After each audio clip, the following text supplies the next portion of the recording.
Welcome to another edition of Speaking of Strong Style, where we discuss the events, news, and issues surrounding New Japan Pro Wrestling and even other companies. I am Stephen Conway. With me, as always, Jeremy Finestone. We are contributors to the Fight Game Media Network. We went a week without shows, Jeremy, after weeks and weeks of spending our waking hours watching the G1 Climax tournament. It has come to a close. New Japan has given both its roster and its fans a little bit of a break after a G1 Climax that exceeded certainly our expectations, and I think the expectations of most of the people going into the tournament. However, we do have plenty of news to talk about. There's still some more postmortem to do on G1 Climax. We're going to get all of it. We're going to look at some upcoming match lineups and things. So there's plenty to talk about. But have you recovered? What's life been like? Not getting up every morning and just thinking about G1 matches. So that's what I've been doing for a month. I am back at full strength, buddy. I feel like I couldn't get enough sleep and I couldn't think about anything but G1. And it was the time in my life where maybe I needed to focus on other things but G1, but the G1 doesn't wait for any man or any woman or anyone. So I am refreshed. I am reinvigorated. I am ready for talking about the future and the state of New Japan, because you're right. There's a lot to talk about. They definitely loaded up the calendar over the next couple months, telling you like, hey, no, they're no slowing down just yet. Keep their foot on the pedal. Yeah, they definitely did. And I know that when I got up last weekend, my girlfriend and I were a little bit stunned. It's like, wait, I'm not just turning on the shows right away with my coffee in the morning. I could actually watch the Premier League a little bit. So it's very different, but we're not far away from it picking back up. We're good for the month of August, but then in September, they're going to go right into it. The next tour is called Burning Spirit, and they're bringing in several new foreigners for this. Well, new foreigners, but there are a couple of them. Gideon Gray is going to be joining up with the United Empire. We haven't seen him in a New Japan ring before. That'll be a first. Will Ospreay actually mentioned that they would have an addition to the United Empire in one of his post-match comments. So they hinted at that back during G1, but Gideon Gray, coming in. We're going to be seeing the junior heavyweight tag team champions, Francesca Akira and TJP. Unfortunately, we will not be seeing Alex Coughlin, the former Young Lion, now NJPW Strong Star, apparently with an injury. So he's being replaced on this tour by the DKC, who gets to step up and get a look over on a tour of Japan. Hikuleo is coming back on the Bullet Club side. Shane Haste joining the Mighty Don't Kneel.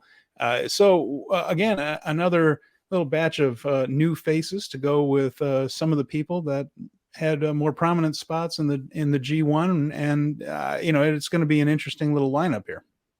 It's funny, these names that you mentioned, all of a sudden they're the bottom of the card with a bunch of other people that have been elevated. Mm-hmm. And so you're no longer looking at the people that are announced for the show and seeing like an even keel of performers. Now you've got lower mid-card, upper mid-card all over again, and with some of these other stars that have been elevated through the G1.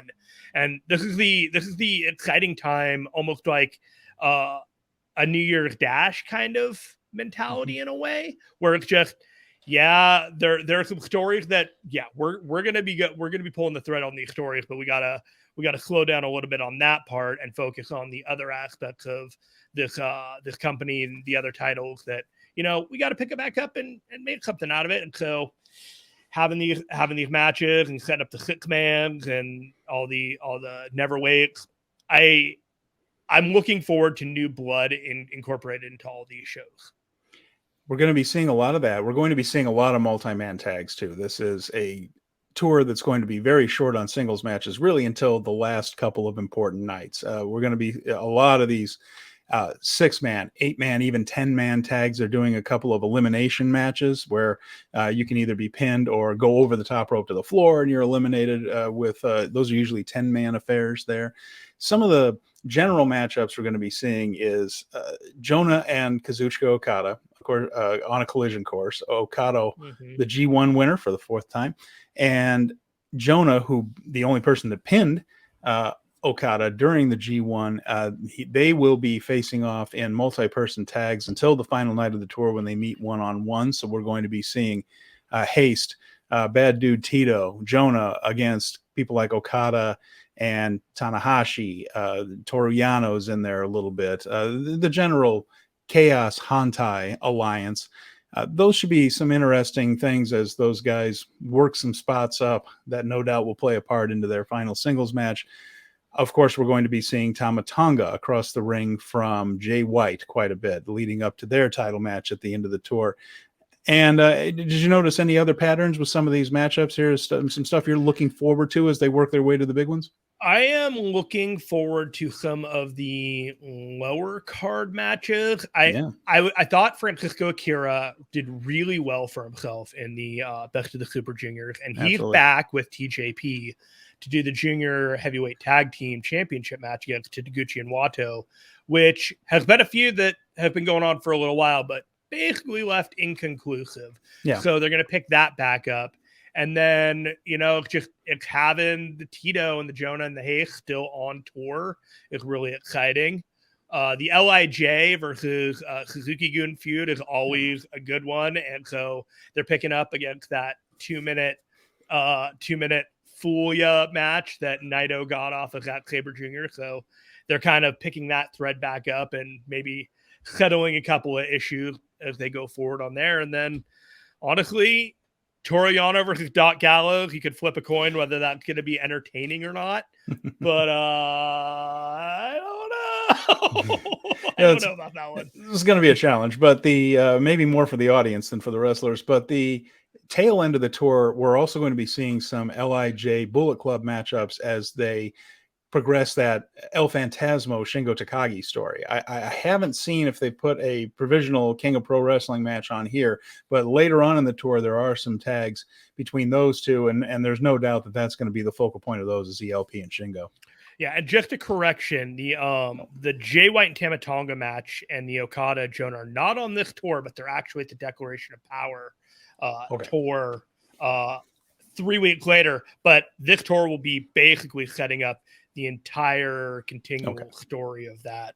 Yeah. So it's the culmination there, of but this, you're not, but do not be disappointed if your match that you are anticipating based off of that is not there. You're going to have to wait just a little bit longer for Okada to be at full strength to take on a behemoth like Jonah. So we're going to see Jay White defend his title against Tama Tonga. This is coming off the big upset in the tournament that got Tama Tonga the B block victory. I think this is an interesting title match. Of course, I fully expect Jay White to win this match, but this is one of those rare instances where just getting the title shot helps to elevate Tama Tonga a little further. He's now a very legitimate IWGP World Heavyweight Championship contender and challenger. And I think that just having a really good match with Jay White and losing, which is what I'm expecting, I think can help the man a lot. And that's going to be probably the main event of that show, barely over Okada and Jonah, although I think there are a lot of fans that are anxious about Okada and Jonah just as much. The best way I could put the Jay White and Tama Tonga match is that Tama Tonga was made off of beating Jay White in the G1, and it was all the base ingredients of a banana sundae. And so whatever elevation that Tama Tonga gets after this is going to be all the toppings that you add on top. He's going to have a great match with him. It's the biggest match of his life. He did beat Jay White, but now you're in the IWGP Heavyweight Championship match. Yeah. What do you have in your bag? What have you saved all your life for the biggest match of your life? What do you got? This is what I'm interested in finding out with Tama Tonga. I think this is a make or break moment for him. I think he's gotten where he is now based off of the talent and the hard work and everything. But this is the match that says, how far can you really go? We also have a couple of other title matches that have been announced for the tour. The Never Openweight 6-man titles will be on the line in Oita on the 18th of September. That's going to be the Chaos Crew against the House of Torture again. So that's basically a rematch of what we saw before. And then a week later in Kobe World Hall, Hyogo, that will be where we have 3 titles on the line actually at that show. Junior heavyweight tag team titles, Francesca Akira and TJP in that match again against Wato and Taguchi. The Never Openweight title, the second half of this tour Gallows and Anderson, the Good Brothers, are returning. They aren't on some of the earlier shows in the tour, but they do come in later. And of course, we'll be seeing previews of Anderson and Tanahashi in that. And so Hiroshi Tanahashi will challenge Carl Anderson for a never open weight title. The U.S. title also on the line, again, set up by the G1 tournament. David Finlay getting his U.S. title shot against Will Ospreay in a match that kind of, in my mind, could go either way, Jeremy.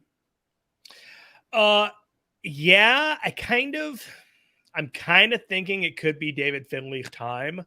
There's an idea to me that Will Ospreay is a little bit above the heavyweight championship, the U.S. championship. Title? Yes. And he never really was supposed to have it all this long either. Well, that's true. I mean, this is all a series of amazing events that have led to this point. A series of unfortunate events, as they say. Yes, yes. The Juice and Sonata, and it has been a cursed title. So he's probably happy to lose it. It'll be weird if he lost it to have Will Ospreay without a belt at all, unless presumably he were to win the AEW Trios title, which we can delve back into later. But he just lost the Rev Pro title. Yeah. He can go without the US title and just be Will Ospreay instead of gold holding Will Ospreay. And I feel like there's a little bit more risk to his matches, knowing that he's not holding a belt at any given time. There's an elevated stakes of like, at any given time, this guy can lose because it's just Will Ospreay winning or losing is dependent on who his opponent is in a lot of ways and scenarios. Does Finlay win it? I don't know. But could he? It's a very realistic possibility to me. It is. And of course, there are other factors that play into this besides whether Will is at that level or this level too. I mean, there's just a lot to this. Do they want to pull the trigger on Finlay? This could be a way to do it. And also, what do they have in mind for Will Ospreay at Wrestle Kingdom? If he wins this match, then he takes the U.S. title to Wrestle Kingdom against who? Well, the obvious inference that we've been seeing over and over again, we're going to talk a little bit more about this later in the program, stick around, is the possibility of a Will Ospreay Kenny Omega match. Now, that would be something that doesn't need any belt on earth to sell for Wrestle Kingdom. So in that sense, you could almost say Finlay makes a little bit more sense. He could use the title belt as a way to keep him up on the cards for a little while. It always helps at this stage of his push. And Ospreay wouldn't need it, especially if he's wrestling Kenny. Now, we don't know that he's wrestling Kenny Omega. We're not making that has not been announced. But there has certainly been so many stare downs, social media, in character posts back and forth between Kenny and Will that you got to think that match is coming somewhere. Wrestle Kingdom makes the most sense. So if that's the situation, then that thing doesn't really need the U.S. title, and you could go with Finlay. So you could also just say, hey, Finlay got his win over Ospreay in the G1, and similar to Tama Tonga, he has a good match with Ospreay and loses with the title on the line, doesn't hurt him. So a lot of options for Gato. Here's a very easy scenario for you going through Wrestle Kingdom. You have Okada and Jonah going through their feud, and Okada presumably wins going into his G1 match. You have Finlay beating Ospreay in an upset, and then you have Finlay doing a number of matches going into Wrestle Kingdom.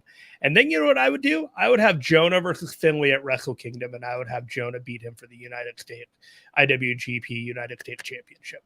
That's what I would do if I could do anything right now. Let me ask you this. Does the fact that Kazuchika Okada has stated that the briefcase is the contract, the prize for winning G1, that it is not a title, that he said that the winner of G1 should get that spot, shouldn't have to defend it, shouldn't lose it in between. I think I know where you're going with this. his point being, Okada's point being, in character again, that the winner of the G1 should get that prize. It should be the prestigious thing that means I'm absolutely going to the main event. Does that leave room for him to lose to Jonah again and set up Jonah as the monster, perhaps even favorited challenger against the champion coming out of Kingdom if he beats Jay White?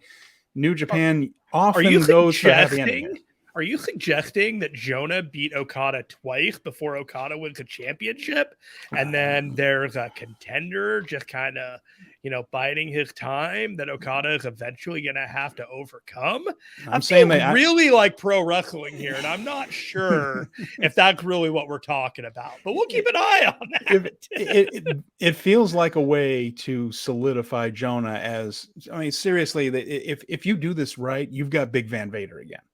Yes, and Big Van 100%. Vader was a monster draw for New Japan, and something exciting and someone who thrills the crowd. Again, he's getting vocal reactions out of people who aren't supposed to be vocal currently. That might change hopefully it'll change by the time Wrestle Kingdom comes around.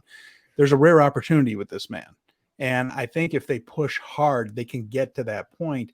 And it's a company that has had better attendance in G132 than it did in 31. But again, the restrictions were different. It's still not where it was before the pandemic. This is a guy I think that could drive business going forward, just all the fresh matchups, and then just keeping him that strong. I think it's something Gato is considering and should. I wonder if we're just conditioned with companies that don't go all the way with guys that you think that should go all the way, that when there feels like a sure thing bet, you still want to hedge. Yeah. But Jonah's a sure thing. I like where your head is at with this. And I think that if they were not to belt him on a lower title, there's definitely room for Jonah at the main event threatening that title. Yeah. And if he were to get a big win at Wrestle Kingdom, and then he could be the guy that comes out and challenges Okada if he defeats Jay White at the end. He's doing his speech, and before he has a chance to shoot off all the streamers, Jonah's coming down the aisle. It's that sets things up nicely for the spring, I think. Anyway. Seems like something you would dash towards in January. Yes, that will be at the Oda Ward Gym. By the way, we fumbled around a little bit trying to figure out if that was Oda Ward Gym or Korakuen Hall. Again, New Year's Dash these days, Jeremy, a little too big for Korakuen. It's one of the hottest tickets of the year, actually, because, like I said, if last week, if Wrestle Kingdom's the season finale, that's the season premiere, and people are amped up about it, and they're putting it in the Oda Ward Gymnasium where they have a little bit more room. So that'll be coming up. This attention to detail is why you get paid the big bucks, my man. I'll be looking for those big bucks anytime now. Now we go from that. Now there's events. Now we've kind of skipped ahead a little bit because that big show with Jonah and Okada, Jay White and Tama Tonga, that's coming up after the Royal Quest. They're going to be spending 2 days in England and the Greater London area there, October 1st and October 2nd. And Jeremy, there's some very interesting stuff here. Of course, we expect them to come up with a pretty interesting lineup for those fans, including some of the incorporation of STARDOM into the New Japan lineup. So we have the IWGP Women's Championship Tournament that's going to start at Royal Quest. So on night 2, we're going to have the quarterfinal matches take place, and then they will continue on at STARDOM show on October 22nd, and then on October 23rd, and then the finals will cross over at STARDOM and New Japan's crossover joint show. In addition to that, FTR has been announced for Royal Quest. They do not have opponents yet, but there are plenty of people out there that could be up for the challenge. And then I would not be surprised if Ospreay, Zack Saber Jr., and AEW's Pac are all featured in places of prominence in this show. It's a good opportunity to have that new title that Pac has been defending around the world showcased as well. And I think somewhere near the Atlantic. Yes, exactly. Finally actually using the Atlantic part of that. Yeah, and there's no combination of those men you mentioned that I would not pay to see. I'm in. Yes. So if put that together, I'm very curious to see how this tournament course for the IWGP Women's title turns out, especially because we have some of the lineup for the crossover show. And we'll get to that in a second. But this Royal Quest thing, they haven't gone to England for a while. It was something that they were doing. Again, pandemic messes up everything. But what are you anticipating? Like, where on the scale do you think this Royal Quest show is? Is this basically, New Japan doesn't really do pay-per-views, but big show level? Is this like a King of Pro Wrestling or a Dontaku level show? I think it's a B-level main event show kind of thing. It's not Dominion. It's not anything like that. I think if you were to treat it like the level of New Japan Cup, like the importance of that kind of thing, where it's not just a regular show, but it's not like the be-all end-all show, somewhere in that kind of gray area. I think it's going to be important, clearly going to be important, that it's building to the Stardom crossover show. Yeah. So they are planning to work things, but since you don't have the IWGP title being defended, since you don't have Okada presumably in a main event, you're really leaning hard on the Stardom talent to carry this show in some sort of way, as well as the British talent. So are we going to get a really strong United Empire show? Possibly. Are they going to continue their babyface run through this thing that people don't seem to admit that they're babyfaces right now, but they're leaning a lot more tweening of babyface than not? It's interesting because Will is a definite heel, although he made a gracious exit after dropping the Rev Pro title, but he had been a heel among heels leading up to that. But you're right, the United Empire certainly tweening. There's not been a lot of these are bad people, and more like, oh darn, the bad guy is lost. And you're almost set up for sympathy for these guys over and over and over again. So I don't know if that's a long-term plan towards Royal Quest, and then post-Royal Quest, they're just going to kind of reset the stage for that. But there's definitely a lot up in the air in terms of how people are perceiving the British and non-Japanese talent on the show.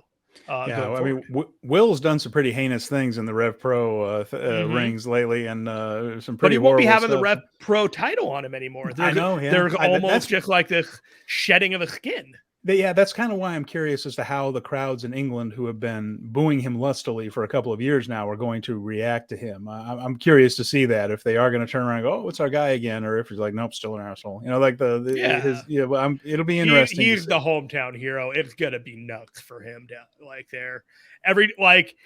I don't want to bring up like WWE, but if you saw Kevin Owens and you saw Sami Zayn in Canada last week, that's what we're looking at with Will Ospreay. You think that's what we're at a New Japan show? 100%. Okay. Like, you got to read the room on these guys. If you're a big star and you're going home, these audiences are gonna tear down the house for you.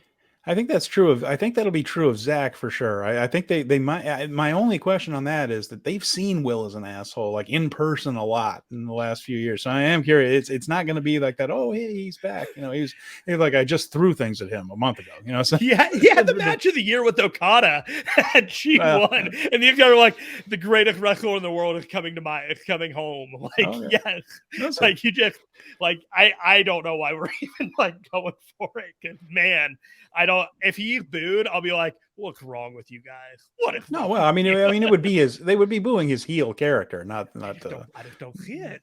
Okay, I don't know why. Like, I'm just like, right. You're probably right. Like, man, they're just gonna go nuts for him. They're gonna go crazy.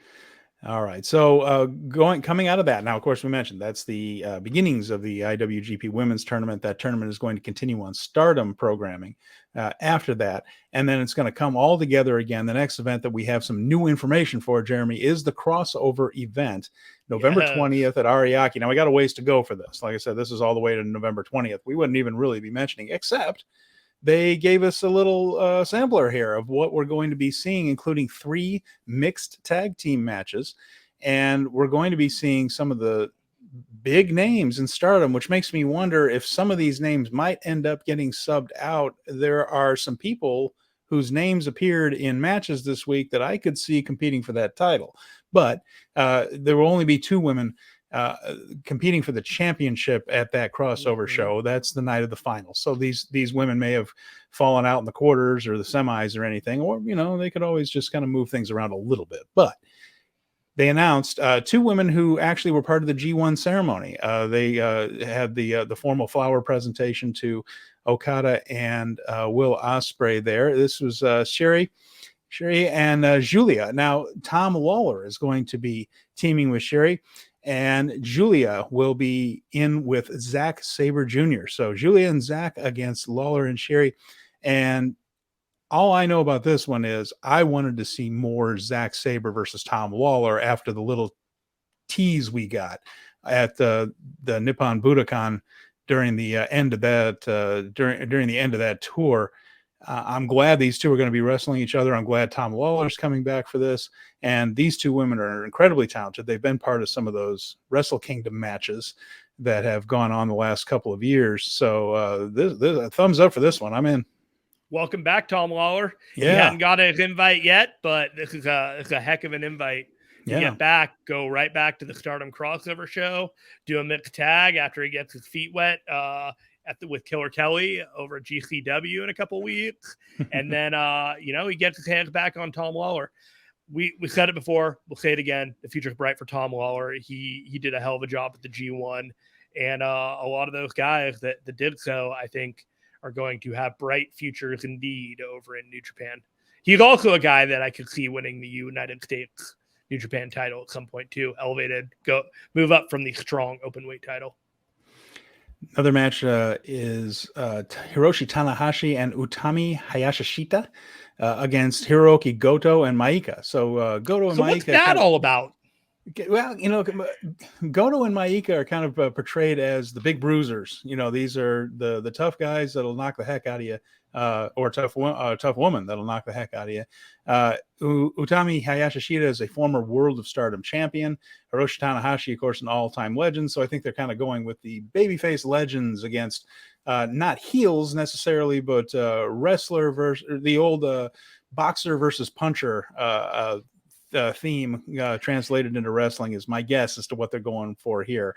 Goto and Tanahashi know how to work. Certainly the women know how to work. Should be a good match. It just feels more like an exhibition match when you have Goto and Tanahashi against each other. And I want to see like Stardom as it's supposed to be rather than an idea of Stardom as what they think will best be like palatable for a large audience. And that's the only concern I have is that show me your authenticity when you were given this thing. And so I see that and my eyebrows raised. I'm not going like on a tangent on it per se, but I definitely looked at it like, okay. Mm-hmm.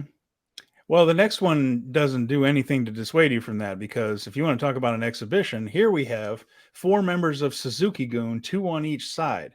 And I really like, if you're going to go for like the match that feels like an exhibition, I mean, it's Taichi and Yoshinobu Kanemaru with Starlight Kid and Momo Watanabe against Natsupoi and Tam Nakano, Doki, and El Desperado. So we have 3 members of Suzuki-gun's junior division, the 3 there, the Kanemaru, Doki, and Desperado. You got Taichi thrown in there. But I mean, if we talk about an exhibition, I mean, we just have Suzuki-gun versus Suzuki. Now, Starlight Kid's Oedo faction was described as demonic on the NJPW site. That was the adjective they used to describe the Oedo faction. So if you're wondering who the heel here is, it's going to be Taichi, Kanemaru, Kid, and Watanabe. Maybe they're all just like, what's going on with you guys? What's happening here? Natsupoi and Tam Nakano were part of the Cosmic Angels, and that's the babyface group there. So Doki and Desperado on the babyface side of that. It's just this is an interesting little collection here. I guess if you were going to do, have the demonic faction, you're going to put it that way, put them in there with heels, but maybe find a couple of people from Hantai to put them up against, so we actually have the heel babyface dynamic. But this is going to be 4 members of Suzuki-gun in this one. This one confused me. It'll be weird. I'm gonna go on a tangent here and explain to the viewers. Steven, Stardom. And I do not. And I think that makes an interesting you know enough about Stardom. I'm not great on it, but I'm improving. But you know more than I do. So we kind of have this dynamic where I'm going into this cold. Like when I watch the first Stardom match I'm really going to watch is going to be at the Royal Quest shows. And so I'm going to learn these people the wrestlers on the fly going into the Stardom Historic Show. So there's going to be a point of view for our listeners that if you don't understand, that is basically what it is that Steven is doing his homework ahead of time, and I am not. Well, we're planning on getting some help before the Stardom and New Japan crossover shows start. We do plan on having Scott Williams from the 5-Star Joshi podcast Scott on Edwards. our show. Scott Edwards, good grief. Sorry, Scott. That's like the second time I've done that. I know a Scott Williams, and that's what trips me up. Scott Edwards from the 5-Star Joshi podcast. He's planning on being on the show with us, and he's going to help us out a lot with some of the storylines that we're going to be seeing. I'm kind of aware of who's who, and I'm getting better. I am learning about it. Scott knows everything about exactly what kind of stories we might see told, why some of these people are on opposite sides, and some of the things we might look for when those matches happen. So we are looking forward to having Scott on the show and talking more in detail about these people, because they are some of the best women's wrestlers in the world. Absolutely. And we'll just have to see how they're incorporated into it, and as we crown the new champion. So, and as we go through our discourse and we learn more and more, and we are educated by the best, such as the Joshi expert Scott Edwards, our pedigree and our opinions are going to get much more well-formed, and just keep with us on it, because our analysis will catch up to the analysis that Stardom deserves. And we're certainly going to be seeing some very talented people on those shows. So I'm excited about it. So, 100%. So now that we've covered some of the news that's taken place this past week, is there anything else we need to cover before we start going into our G1 awards, Jeremy? I think we got it all. I think we're there, aren't we? I think we're there. I think we're there.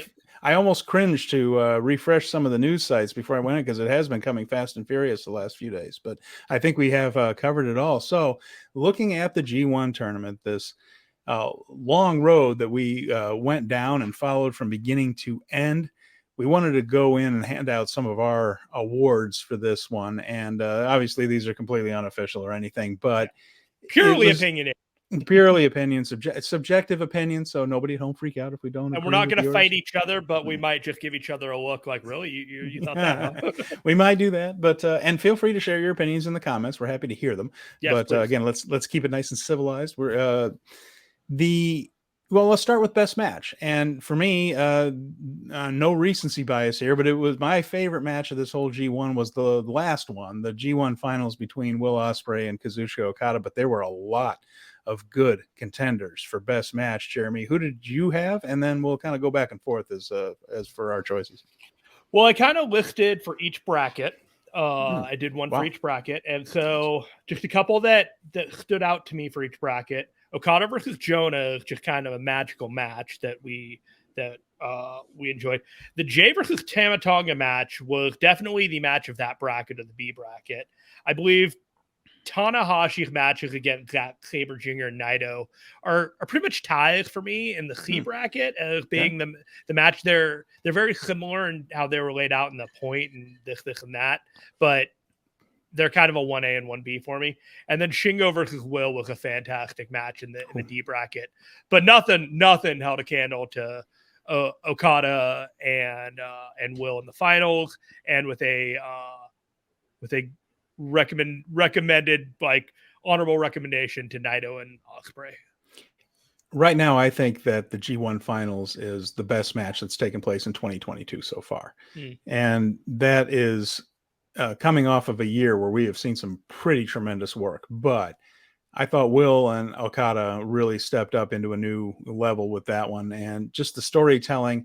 Will's never beaten Okada clean. His only win was when he, did some nastiness there, and it was basically a screw job win, really. Other than that, he's 1-7 against Okada in singles matches. The storyline being that he was pulling out all the stops, not in cheating, not in interference. But one thing about UE that's interesting is while they are at ringside, they do not interfere. It's not House of Torture. But Will tried to incorporate moves from other people who have beaten Okada, and all of that was woven in. I mean, this is a story that had a plot and a subplot. This match was so good. And a subplot with not hitting the one-winged angel. Exactly. And then, which could lead to things. And the whole thing really was storytelling at a very high level. These two are cardio machines. It looked like they could have gone another 35 minutes if they had chosen to, but instead they just gave us a 33 plus minute classic. I loved it. Naito versus Will in the semifinals, another one definitely worth mentioning. The first singles match between the two. That seemed amazing that those Pretty two have special. been around. And it was terrific. Honorable mention, I'm going to mention this one, Juice Robinson and David Finlay in the Korakuen Hall main event. Sure. Terrific storytelling there among former tag team partners and the man perceived going into that match as the underdog, overcoming the odds. And maybe by the end of the tournament, didn't seem as much of a surprise as it was, as you perhaps this one of the many stories of this tournament being that David Finlay, a little better than we had thought. That's the story they were telling us there. Also, I wanted to mention El Phantasmo and Will Ospreay at the opener in Hokkaido. What a terrific match this was between two really, really talented guys who you can tell loved working with one another, I think. And Zach and Tanahashi was another one that I thought was just a grappling exhibition. Again, you gotta have your cardio up to date to work that type of match, but those two do. And these matches are all very different from one another, which was another really great feature of this G1. There was really something in it for everyone, no matter what you liked. You should have known that ELP and Ospreay was going to be a fantastic match, knowing that Ospreay is probably going to do wonders working with the Young Bucks, and ELP was actually with the Young Bucks and Bullet Club a couple months ago with Forbidden Door. So everything was there in the tea leaves, as I say, to know that this was going to be a good match. But man, did they put on their working shoes when they went out there and had that match that night. So for best wrestler, I think you can probably figure out who I'm picking for this one. We've only mentioned his name in 4 or 5 different matches in this one tournament, but I mean, Will Ospreay had one for the ages in this one. Just it seemed like everything he did was outstanding. Every match was terrific, and they built upon each other. It told that story. Like I said, the neck work that Tetsuya Naito did in the semifinals played heavily into the finals. Everything led to something else. It revved up each time, it seemed. I thought it was fantastic. Yeah, no. Will was the wrestler of the G1. There's no question about it. I had an honorable mention in the other brackets. Got Saber Jr., Jay White, and Filthy Tom Lawler as the best wrestlers of each of their brackets. We can go back and forth to argue about Lawler, but given the fact that he had How'd you know I was going to mention that one? Given the fact that he had to work harder than anyone else to get over the fact, like, his wrestling may not have been the best, but he had to wrestle his ass off to win over the crowd the way that he did. Okada didn't have to wrestle as hard as Tom Lawler had to in every single match. So I'm going to give him his flowers here in that. Well, he deserves flowers. He did very well. He killed himself in a Bad Luck Fale match. He did. He basically killed himself against every monster trying to just like get a match out of it. He didn't take a night off.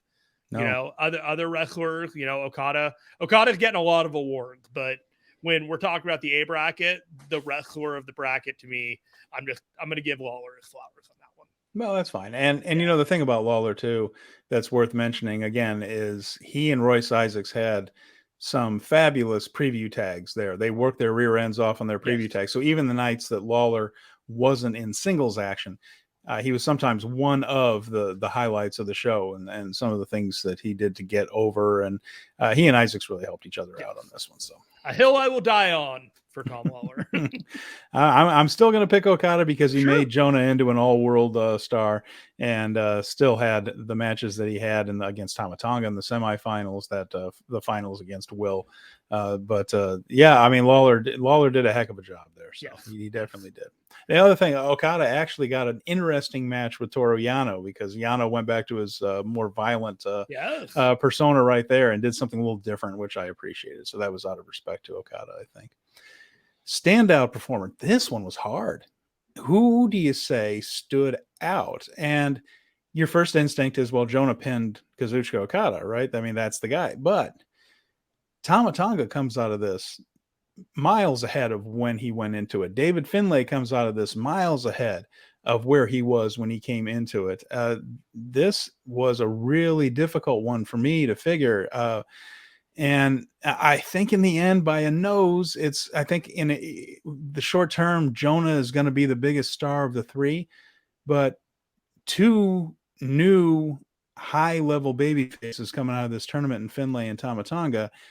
And really, I mean, I said going into the Ospreay match that Finlay was playing with house money, getting the win over Robinson and the win over Shingo. Then he beat Will. So I think the person whose perception has changed the most in my mind from the beginning of the tournament to the end, if that's how we want to define standout, it's Finlay, because I knew Jonah was a big deal. I didn't know they were going to put him over Okada. I knew the Tama Tonga was good going in, and I kind of, again, he was my upset special, so I was happy, but I wasn't totally surprised he beat Jay. Finlay's run did surprise me. I didn't know that they were going to go that far with him. And once I did, I saw that he's absolutely capable of handling that kind of pressure and that kind of position. So it might be a little bit controversial, but I think my standout guy is Finlay. I think he's the one that is further ahead of where he was before the tournament. Who do you think? So I had four guys written down. I had Finlay, Zack Saber Jr., I had Tama Tonga, and I had Jonah. I had Zack Saber Jr. because I feel like 2022 has been a year in which he has gone from upper mid card to near main event status. And so for established guys, he had a G1 that was very, very valuable to his growth. Now you got the other three guys. You got Tama Tonga and you got Finlay. Even though they've elevated themselves, their commodities are kind of known.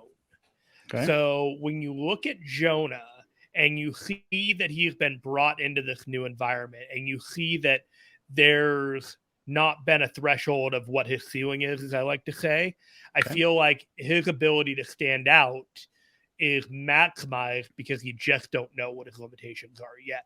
He beat Okada, the winner of the G1, and you have Tama Tonga, who beat the IWGP champion, but he didn't win the G1. Yeah. Which one of those things seems to be a bigger deal? You know, so you got Finlay that's going to challenge for the US title. You've got Tama Tonga that's going to challenge for the IWGP title, and you got Jonah who's going to challenge Okada. So if you pull the thread and you think about who can go farthest with which match and whose cachet is going to get the highest, if you were to take in all possibilities, Tama Tonga would be the one because he'd win the championship. If we think that's going to happen, we should say Tama Tonga. We're not necessarily sure that's going to happen, but we do think that Jonah could beat Okada. So leaving 2022 and taking into consideration everything that's happened so far, I think the choice for me is going to be Jonah. I'm very curious to see just how far Gato goes with Jonah. You mentioned a great point earlier. We're not used to wrestling companies going all the way with somebody and just putting a rocket on them and putting them all the way up to the top. Gato has done in the past. Did it with Okada. Okada was not seen as a world beater when he came back from excursion at all, but Gato went all the way with him, pushed the living hell out of him. Youngest man to win the G1. Walked out and challenged Tanahashi, and some people in the crowd were kind of snickering. It's like, you got to be kidding me. This guy at Wrestle Kingdom, and then beat him. And this is not far after being, what was it, Kato in Impact Wrestling for him.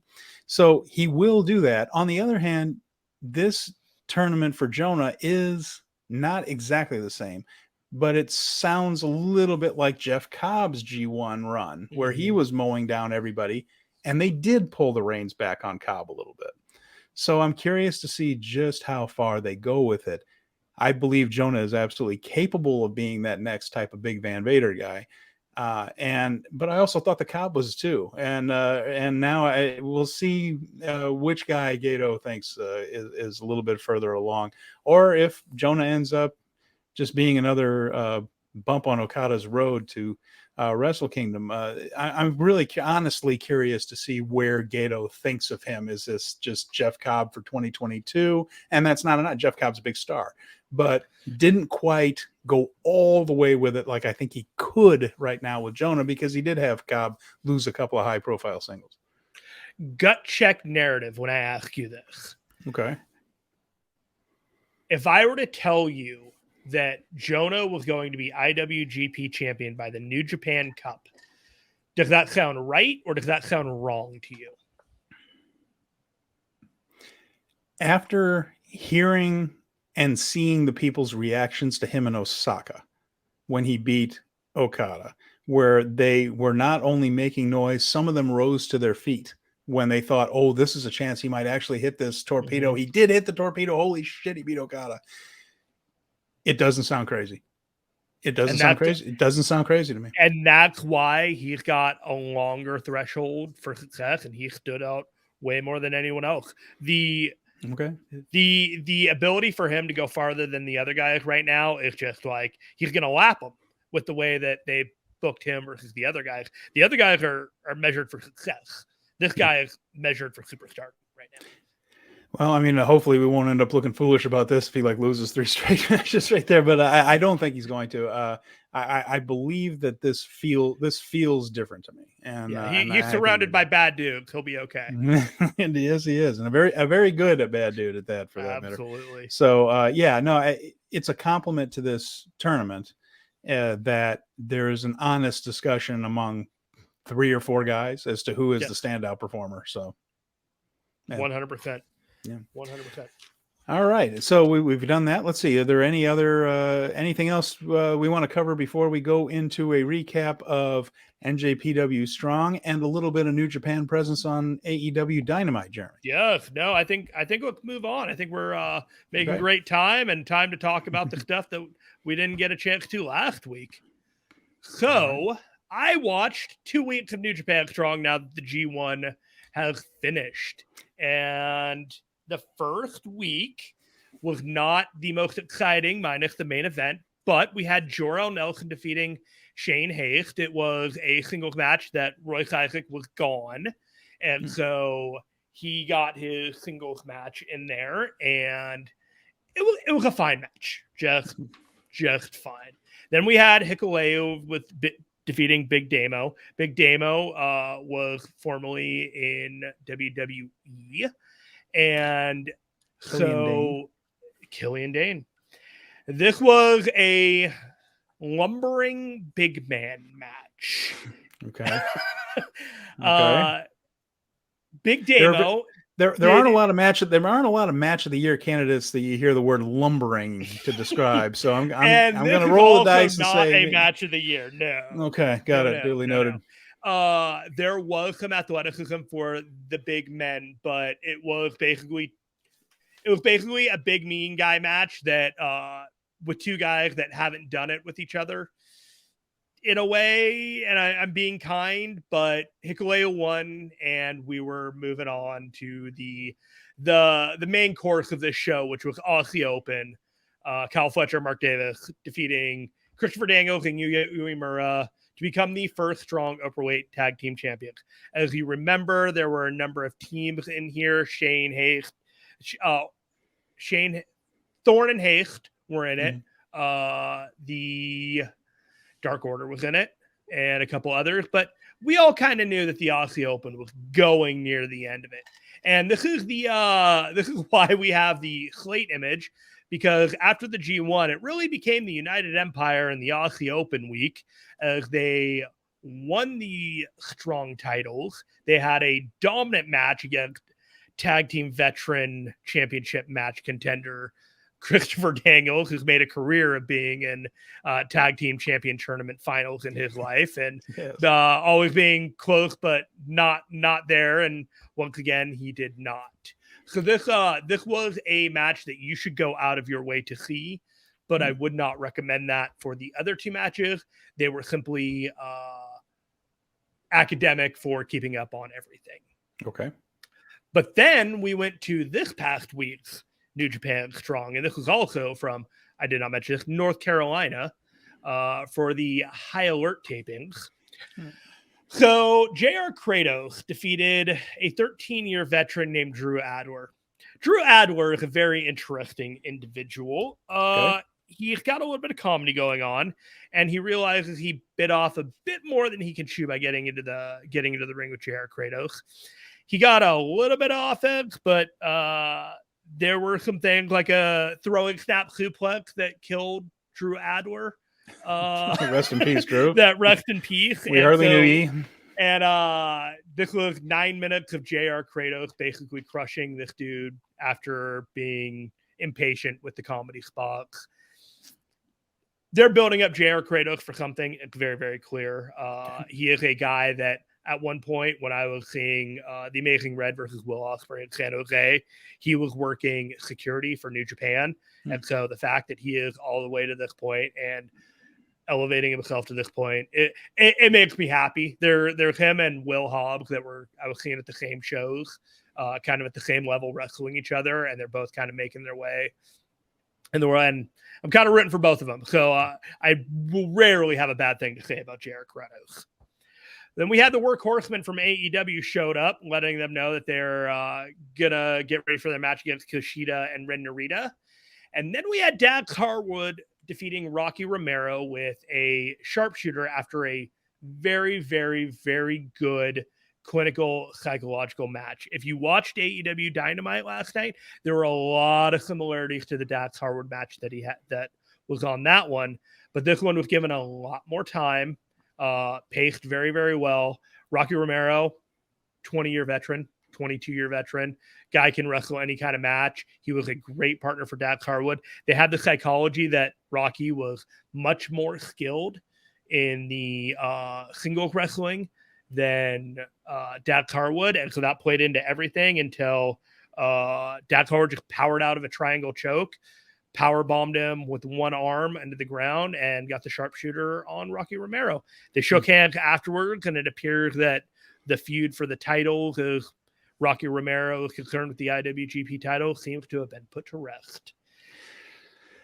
Dax Harwood is turning into a new Arn Anderson. And by that, I mean, this is a guy that's in one half of the best tag team on planet Earth. And yet he can still come on and do elite level singles matches. And he's not the only one that's ever done that. Obviously, Shawn Michaels transitioned into that. But as far as just like being part of a team that is so seamless as FTR, but then being able to put that aside and just work a great singles match, we're seeing something special out of Harwood this year.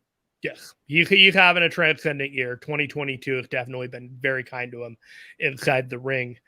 We then moved on to a triple threat match. Hiromu Takahashi versus El Desperado versus Blake Christian. Blake Christian was replacing Clark Connors, who was unable to perform. Blake Christian cut his hair. He cut his hair. He looked way different. He doesn't look like every long-haired, blonde-haired kid that is looking for a spot somewhere, no longer Alex Zane adjacent. So it's good for him. This was a party match. It started with the three guys trying to compel referee Jeremy Marcus to participate as a fourth contender in the match, egged on by the audience to do a fatal four-way. But once they got underway, it was a Blake Christian spotlight match. Desperado and Hiromu both sold the heck out of him. He got to show all of his moves. He had near the end of the match, he had a fantastic over the top rope move in which he landed and then had both Desperado and Hiromu under his arms for a reverse DDT that he didn't break contact with once he landed. So he had plenty of opportunities to win. Hiromu hit the time bomb on Blake, but was broken up by Desperado, who then had a bit of a back and forth with Christian. Christian hit the Tiger Knee, I believe, on him, almost tried to get a finish, and then Desperado hit the double arm DDT pile driver for the win. Crowd went home happy. It was a fantastic show to watch. Very cool. Very cool. So then after that, we figured we'd talk about the AEW Dynamite show and at least touch upon the continued fantasticness that is United Empire and Aussie Open. So we decided as a bonus, Conway, we're going to talk about this match. Well, yeah, it was something that I was watching and I had it sort of circled on my mental calendar, so to speak, because anytime Pac and Will Ospreay are in the ring together, I'm going to pay attention. And just to see the way Ospreay worked with Fenix, the way Aussie Open worked with the Lucha Brothers, Pac was tremendous as always in this. I mean, there was just six guys really working hard, really working fast, even though they were going a while, but they're all capable of doing that. And for a you know, I mean, the match wasn't a half an hour long, but it did go through a couple of, well, it might have been. I think 3 commercial breaks, and it was pushing a half an hour and felt like 5 minutes. I mean, it was just exciting all the way through. I think everything was pretty crisp. I didn't see too many mistakes in there, like too many, you know, a lot of times when there's a lot of information in a match like this, just a lot of flips, a lot of dives, a lot of, you know, there's a lot of tumbling, frankly, and sometimes that can get a little wonky as far as timing goes. But these 6 were, I think, were really on their games. I think they were all having a blast, and they put together a hell of a match. So the overall story on this, the overall story on this was people wanted to see Pac and Ospreay get after each other. That was the match was built around this. So Phoenix and Ospreay start for a minute. They go into a 6-man schmaltz. Death Triangle takes advantage of and hits the United Empire on the outside, and then it goes back to Phoenix and Will on the inside. Death Triangle maintain corner control on through the commercial until United Empire do some dynamic moves off the top rope, and they isolate Phoenix. Fletcher continues to beat up Phoenix, and then Phoenix escapes a double team and tagged in Penta for the hot tag. He hit a Cazadora to a crucifix on Aussie Open. Ospreay then interrupted a near pin, and Aussie Open almost gets a pin, but Phoenix then interrupts and return. After the commercial, Pac gets in against Ospreay, gives him a German. Crowd is hot all over the face. Phoenix kicks Will off the rope to allow Pac to give him another German as he does the tiptoe. Then super kicks and poison Ranas all over the place, clear the ring, and then we get more Pac and more Will. Another German, and then Will pops back up, gives Pac an Oz cutter, and then they get to the feet to cheers. Ospreay chalks Pac. Will sets Pac in the corner, and Pac counters and gets Will into a superplex off the top rope into an avalanche brainbuster. After the commercial, Ospreay takes a cutter from Phoenix, and Penta jumps over the rope to Davis. Phoenix does a tornado to Fletcher. Pac counters a Stormbreaker into a Destroyer, and another schmaltz happens. Back to Pac and Ospreay. Pac hits Ospreay with the top rope DDT. When Pac walks to hit his finisher, he moves Hulk from the top of the ring pole and hits Aussie Open. At this point, Kip attacks Pac with a distraction, leaving Phoenix vulnerable and Davis lariats him. They dispose of Penta and give an elevated Oz cutter to Phoenix for the win. Oof. What the hell was that? It was a very exciting, fun match to watch. And no, the old school folks are not going to be overjoyed with this one, or overly effusive with praise. I'm sure there's going to be the criticisms of people doing too much and things like that. This is, and sometimes they're right, by the way. Yeah. This was not one of the times they were right. This was well executed. It was well done. It was well paced. It checked off all the boxes. This is the correct version of this. We don't always see the right version. We see a lot of matches like this on AEW, but we don't usually see it done correctly like this. Agreed. And so this is one worth going out of your way to see. It's the correctly done version of a match like this. That was my theory. I was just like, you know, if only everyone could do matches. Everyone does matches like this. If only everyone could do matches like this well, then it would be a much better deal than some of the botch fests that we can sometimes see. But this was not a botch fest at all. These were 6 really, really highly skilled guys hitting their stuff. Fantastic stuff. And as long as there is New Japan content on AEW televised shows, we will most likely cover it, time permitting. Yeah. All right. Stephen Conway, is it time to talk about the 2000s of IWGP? It is indeed. And the G1. And we've been kind of going through the history of these tournaments, and we got up to the super hot years of the 1990s. And this is when they had that new generation of wrestlers, the Shinya Hashimoto, Masahiro Chono, Kaiji Muto, and these, and on the junior heavyweight side, all that was going on. Guys like Jushin Thunder Liger, the Black Tiger was Eddie Guerrero during this period, for the love of God. And talk about great matches. El Samurai. I'm leaving guys out. I don't have time to get to all of them. This was a brilliant period for New Japan. White hot crowds coming out of their skin, cheering for these guys. That wasn't going to last forever. And as we go into the 2000s, we start to see some of these matchups getting a little old, we've probably seen all of these different combinations. And the aughts were a struggle for New Japan. There were other factors going on, some that bled over into New Japan. Mixed martial arts, of course, in the late 90s, UFC came up, and then in the 2000s, it grew and grew and grew. There were other martial arts companies, mixed martial arts companies in Japan that were drawing mega crowds, and they were packing the Tokyo Dome, like K1, Pride. There were a couple others right there. That influenced New Japan in ways that, frankly, weren't healthy for it. Antonio Inoki always liked this stuff, Jeremy. Of course, he had the boxer versus wrestler match with Muhammad Ali, famously, with Judo Gene LaBelle, the late Judo Gene, as the referee. And that was in the Budokan Hall. He liked the mixed martial arts aspect of it. And I think he was probably and really enjoyed what UFC was trying to do. And there were other things, like the K1 was a kickboxing tournament that had some of the most spectacular knockouts you're ever going to see. The folks that deal with concussions now, by the way, are looking back at this entire era and just cringing like crazy, because Pride, K1, the rules were kind of set up for high octane knockouts. That was kind of what these shows were.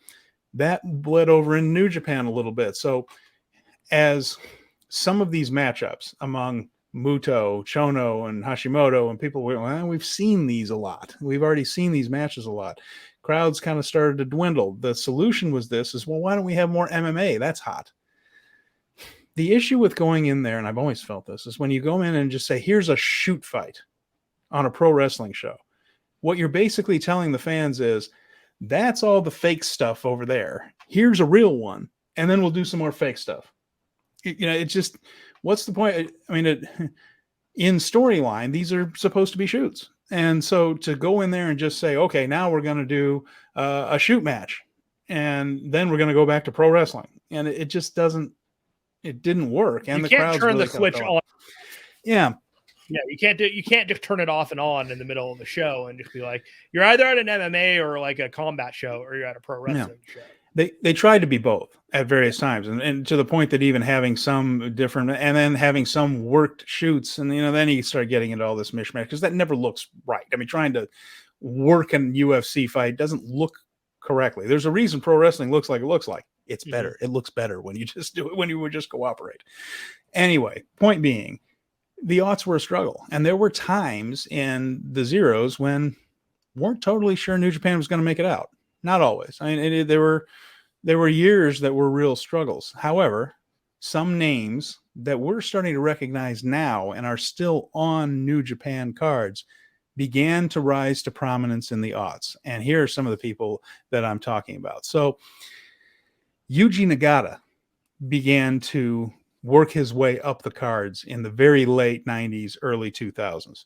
There were names, they were the younger guys in the factions of Chono and Muto, Kojima and Tenzan. These were guys that were sort of the ones that would lose the fall in the six-man back then. Well, now they've started to take their places on top. Here's what I'm talking about. Nagata won his first tournament in 2001. He had participated in a couple of G1s in the late 90s and just kind of did middling. And there's a pattern with this where you see these generations of stars begin to appear in G1s and score 2 points, 4 points. And then you just start to see them working their way up a little bit higher. We might be in the beginnings of another one of those little revolutions. So you see Nagata won his first tournament in 2001. That was a boost up for him. And in 2002, Chono was back on top. He won another one. He has won more G1s than anyone else. Inoki's won the most tournaments. He's won 10. Chono's won 5 G1s. He got it over Takayama, and Takayama is a guy who was part of Pride. So here they brought in a Pride fighter, and Takayama and Don Fry. You can Google this one if you want to see one of the craziest real fights you've ever seen in your friggin' life. Takayama and Fry. And so he was over because he had been in this legendary just war where just two guys pounded each other in the head mercilessly for Pride. And he decided, well, taking work punches was a little bit better than that. And he got back into pro wrestling. But Takayama was a big star in New Japan as they started incorporating some of this MMA in. So, you would see some names from that world. But then in 2003, we see Shinsuke Nakamura. Hey, I know that name. We see Katsuyori Shibata. I know that name too. Yeah, and again, we talked about how they didn't, now Nagata's on top, and now Kojima and Tenzan are in the finals, whereas before they were the younger guys. Well, now Nakamura scoring 4 in his first tournament. Katsuyori Shibata got 5. Tanahashi got 5. Tanahashi, by the way, his first tournament was in 2002, that one with Chono over Takayama. Tanahashi scored 4. He scored 4 again the next year. That year also had Jun Akiyama, the legend and now Hall of Famer from Noah, who came in as a visiting wrestler for that one. So with 2004, we saw more new names. Minoru Suzuki was in his first G1 tournament. And Shibata actually ascended to win his block in 2004. So now we're starting to see these names creep a little higher. A couple of years they scored 2 and 4. Now they're getting up toward the top. And you're starting to see fewer Muto, Chono matchups in the finals. We're starting to see other names in there. So Tanahashi won his block. Shibata won his block in 2004. And Tanahashi ended up going on to the final. They often did semifinals and finals in this era. Tenzan got another G1 win there. He defeated Tanahashi in 2004. So again, they're creeping their way up. Now they're starting to make finals, win blocks. We go to 2005. Toru Yano and Togi Makabe made their first appearances and finished in the bottom of the standings. Toshiaki Kawada, another All Japan legend, finished tied with Masahiro Chono in Block A, and Chono ended up beating Fujita in the finals. In 2006, Satoshi Kojima, block winner, and he actually wrestled Tenzan in the finals and lost. So Tenzan picked up a win. So there's Tenkozy right there in the G1 finals against each other, and we've really reached this point where now it's no longer the triplets of Hashimoto, Muto, and Chono. Now it's Kojima, Tenzan, Nagata. So now we're seeing all the guys that are elder statesmen now, and like we're used to seeing those guys in some of the earlier matches, working a lot with young lions, working a lot with, and they're there to put over the higher placed, higher level guys, but they tend to beat the young lions and do longer matches with them. Well, this is when they were on top. This is the era. So we're talking about the mid 2000s when those guys were the real kings of New Japan. In 2007, Hiroshi Tanahashi got his first victory. He defeated Togi Makabe in the semifinals, and in the other semifinal, Shinsuke Nakamura defeated Yuji Nagata. Or excuse me, nope, the other way around. Nagata defeated Nakamura. So now we're starting to see this Nagata, Kojima, Tenzan. Well, who are the guys that are nipping at their heels? Guys like Tanahashi, Nakamura, Shibata.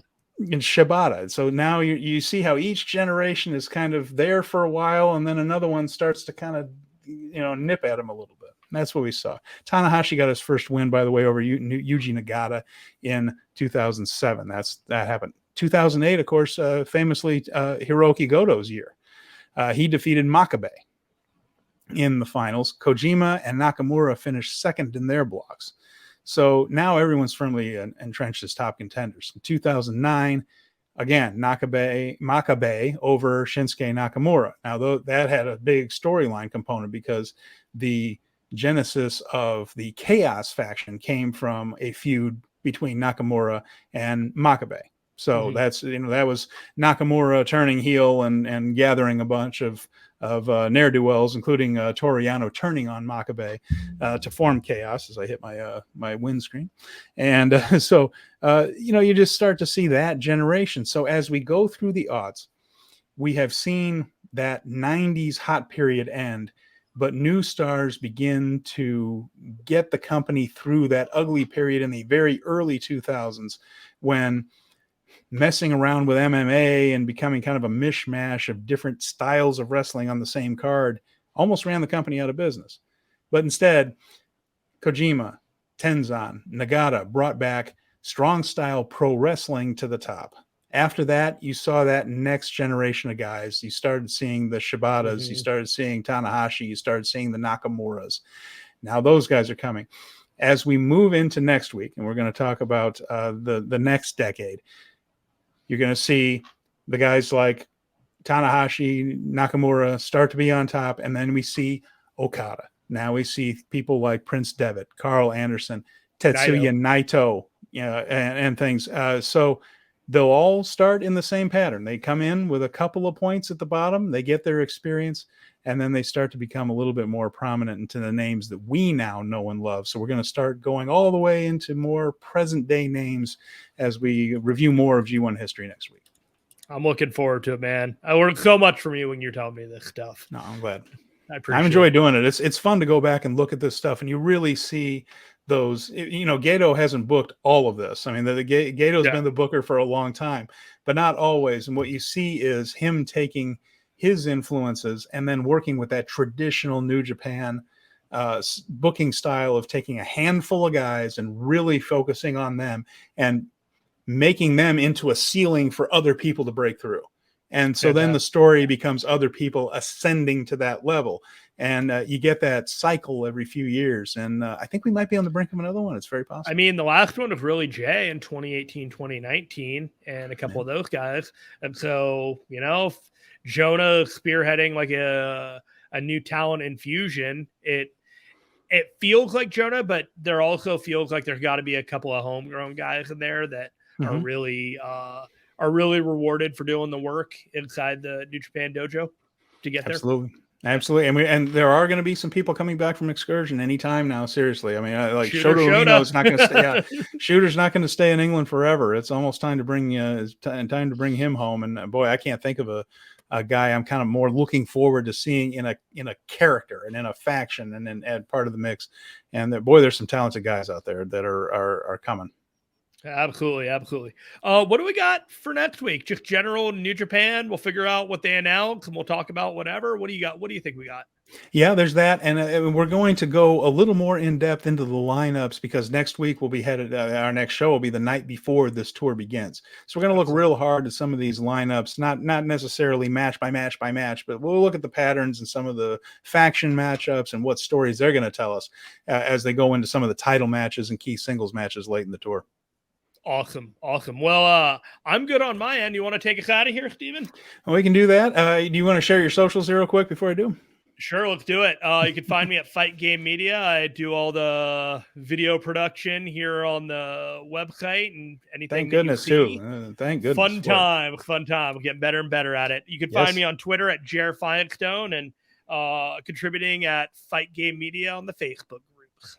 And I am at Stephen Conway 88 on Twitter. I also have my history website, ringsidereplay.com. I'm also a contributor to Fight Game Media. And you can also look for Jeremy a little later this month. I believe you're doing the wrap, aren't you? With Kilo? Yeah, this weekend I will be doing the wrap, talking a resurgence of pretty awesome quality in WWE. There were times where we would do the wrap, my friend, and there'd be a lot of sighing and there'd be a lot of swearing. But better days. There's still a lot of swearing, but it's more fun this time. Better days have arrived. They're not ahead. They feel like they're already here, and I am enjoying what WWE is bringing to the table right now. And I just love pro wrestling, my man. Yeah, man, it's a good time to be a pro wrestling fan. It really is. There's a lot of great stuff out there. So, of course, like I said, my website, ringsidereplay.com, at Stephen Conway 88. So, for Jeremy Firestone, I'm Stephen Conway. Thank you for joining us once again. We'll be back with more next week on Speaking of Strong Style. We will see you then.